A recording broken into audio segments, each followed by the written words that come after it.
The Honourable Taylor Martin. Thank you, Mr President. I rise to speak on the result of candidates at the recent elections held for Maitland, Newcastle, Port Stephens and the Central Coast Councils. These elections were important for these communities as they represent significant moments in their preparation for their future. On the Central Coast, the first election for the newly formed council was held. This was the largest election held that day in New South Wales, with more than 200,000 people casting their vote. The Central Coast Council is a natural, cultural and geographical fit, and everybody on the coast knows this to be true. The merge between Wyong and Gosford councils will result in significant benefits to our community through the streamlining of duplicated functions and additional support from the New South Wales Government. Liberal candidates faced significant opposition from the Labor-Greens alliance. We witnessed the latest instalment of competitive virtue signalling from the left as candidates from those parties attacked Australia Day and pledged to change it, while Labor state members stayed quiet. We on this side know that the public expect that local councils stick to local issues that affect local families. It is a shame that Liberal and independent councillors need to constantly remind Labor and the Greens of this.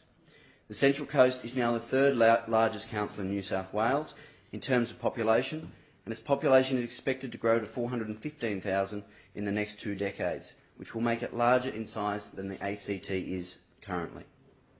Councillors will need to work together to ensure that employment in the region grows with the population.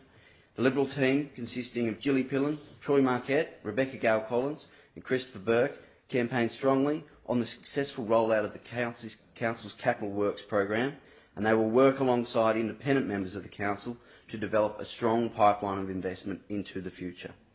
In Maitland, the Liberal Party had a strong result with a candidate elected in each and every ward.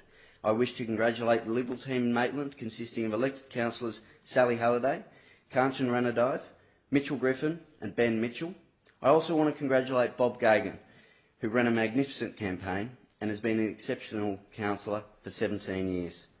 Like the Central Coast, the Maitland local government area is experiencing rapid growth in its population.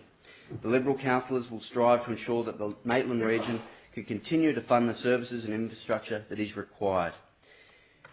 The park upgrades and road improvements that were highlighted during the very well-run campaign by our candidates, just a few to mention that I know our councillors will work to see implemented into the future.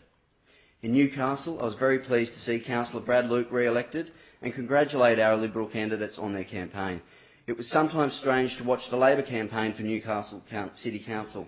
After years of talking down Newcastle, after years of resisting any attempts to reinvigorate the city centre, after supporting the policy of the Labor Party in 2015 to reopen the divisive rail line that separated the CBD from the beautiful waterfront, they backflipped. They have backflipped so much that they now want to extend the light rail. The Labor Party, despite pledging in 2015 to cancel the Newcastle light rail project, now insist that it must be extended.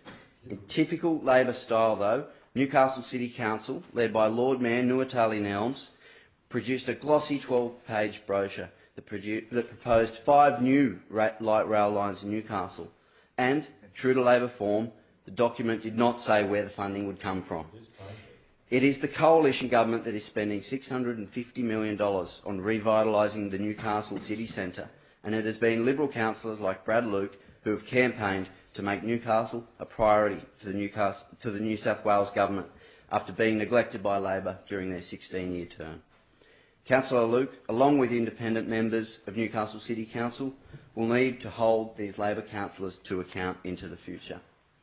I also want to take this opportunity to congratulate former state and federal Liberal candidates Ken Jordan and Jamie Abbott on their election to Port Stephens Council. They will bring a large amount of experience to the council, and I wish them both well in their current and future terms. In summary, the Central Coast and Hunter regions are going to benefit from the energy and vigour that our Liberal councillors have and bring to their councils. The Liberal council teams know what is at stake for these regions and will work hard to kick goals and deliver for their local communities.